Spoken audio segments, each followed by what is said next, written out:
ቁስቋም የእቴጌ ምንትዋብ መንፈሳዊና መንግስታዊ መደብ በጎንደር ከተማ ውስጥ ከሚገኙ ከፍተኛ ታሪካዊና መንፈሳዊ ቦታዎች መካከል ይጠቀሳል።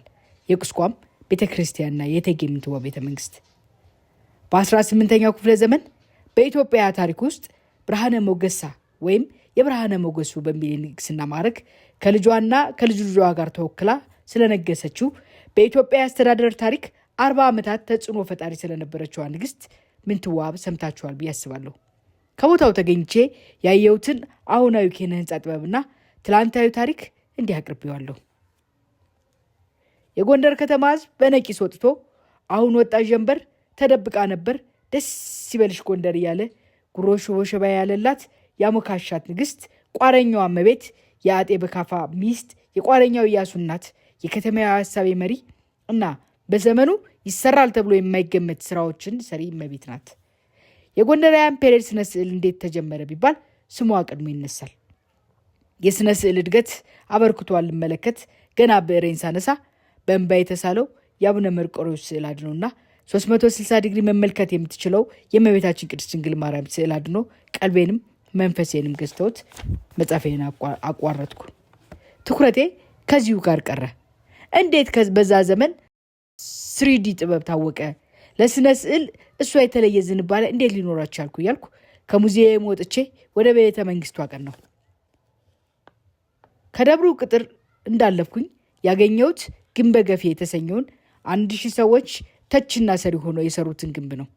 ቀጥሎ ያየሁት የጄምስ ብሩስ መኖሪያና የመጽሐፍት ቤት ነው። ስለ ጄምስ ብሩስ ከመናገሬ በፊት በዚህ በጎንደር በቁስቋም የተገነባው ለመንፈሳዊ አገልግሎት ደብር፣ ለእቴጌይቱ መኖሪያ ቤት፣ ለመንግስታዊ አስተዳደር የሚያገለግል አዳራሽ ነው። ጄምስ ብሩስ ማን ነው? ጄምስ ብሩስ ስኮትላንዳዊ ተጓዥ፣ ጸሐፊና አሰላሳይ አንባቢ እንደሆነ በታሪክ ሰምቻለሁ። በ18ኛው ክፍለ ዘመን በሀገራችን ኢትዮጵያ መጥቶ በጋብቻ ተሳስሮም ጭምር ለብዙ ዓመታት ኑሯል።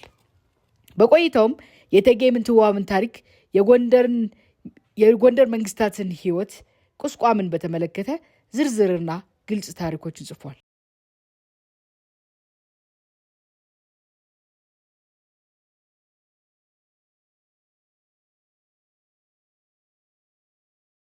በማረጋገጥ ይቻላል።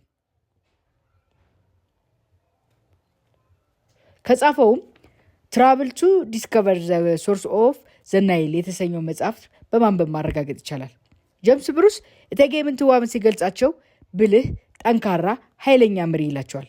በአንጻሩ እቴጌ ምንትዋብ ለእውቀት የተጠማ ምናባቸው የምዕራባውያንን እውቀት ለመቅሰም ድፍረት ቢያጎናጽፋቸውም ጄምስ ብሩስን የሚከታተሉና የሚረዱ 7 ቋንቋ ተናጋሪ ጠባቂ ወይም ሰላይ አዘጋጅተው ያስጠብቁት እንደነበር አስጎብኚ ይነግሩኛል። ጄምስ ብሩስ የዓለም ሰዎች ለዓመታት የሚፈልጉትን የናይል ምንጭ ፍለጋ ጉዞ ጀምሮ በ1770 ዓመተ ምህረት ግሽ አባይ እንደደረሰ ከዚያም ከጎጃም ተነስቶ ወደ ጎንደር መጥቶ ጎንደር ከእቴጌ ምንትዋብ ጋር ተግባብቶ በኋላም ከእቴጌይቱ ጋር በጋብቻ ገመድ ተሳስሮ ለብዙ ዓመታት ሲኖር ካበረከታቸው አበርክቶቶች መካከል የኢትዮጵያን ታሪክ፣ የጎንደርን ታሪክ፣ የናይልን ታሪክ ለዓለም አስተዋውቋል። በአንጻሩ መጽሐፈ ሄኖክ የተሰኘ የጥበብ መጽሐፍን ይዞ እንደተሰወረም ይነገራል። የምንትዋብ ታሪክ የምንትዋብን ታሪክ ከውልደቷ አሻራዋ እስካለፈበት ስፍራ ይሰራልን የምትሉ ኮመንት ላይ ሀሳባችሁን አስፍሩ። ሰላም።